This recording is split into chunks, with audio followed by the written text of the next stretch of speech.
নহয়, এইটো ৰাষ্ট্ৰৰ কাৰণে সমৰ্পিত।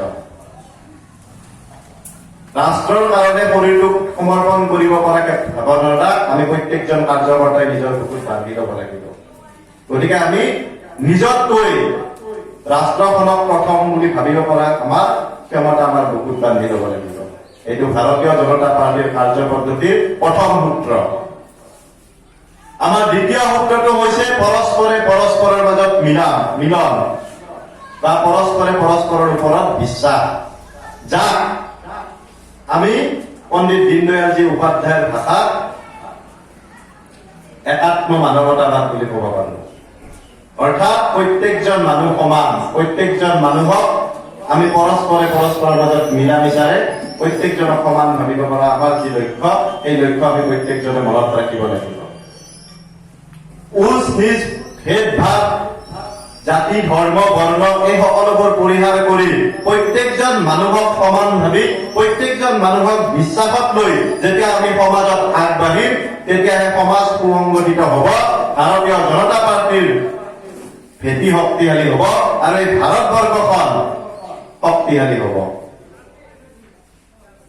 এইটো আমাৰ দ্বিতীয় সূত্ৰ। তৃতীয় সূত্ৰটো হৈছে গৰীব লক্ষ্মী কল্যাণ বা পণ্ডিত দীনদয়ালজী উপাধ্যায়ৰ ভাষাত অন্তদয়া।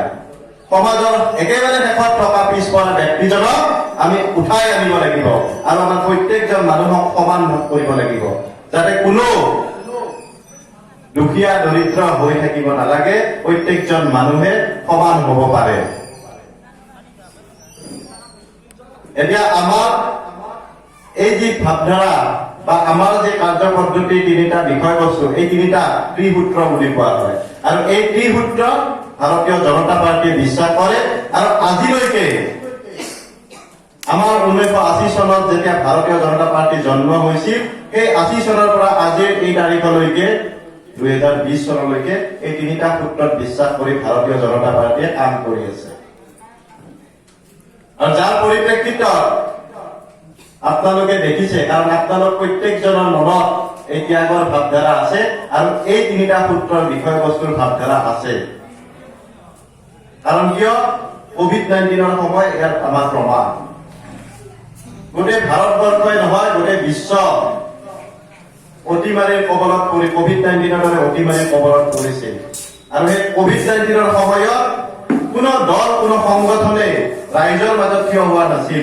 অকল ভাৰতীয় জনতা পাৰ্টীৰ কাৰ্যকৰ্তাই এই দুখীয়া দৰিদ্ৰৰ ওচৰত থিয় হৈছিল আৰু প্ৰত্যেকজন দুখীয়া দৰিদ্ৰৰ সহায়ৰ হাত আগবঢ়াইছিল। কিয় আগবঢ়াইছিল? কাৰণ আপোনালোক প্ৰত্যেকজনৰ মনত ভাৰতীয় জনতা পাৰ্টীৰ যি বিচাৰধাৰা ত্যাগ, সেই ত্যাগৰ মনোভাৱ আছে।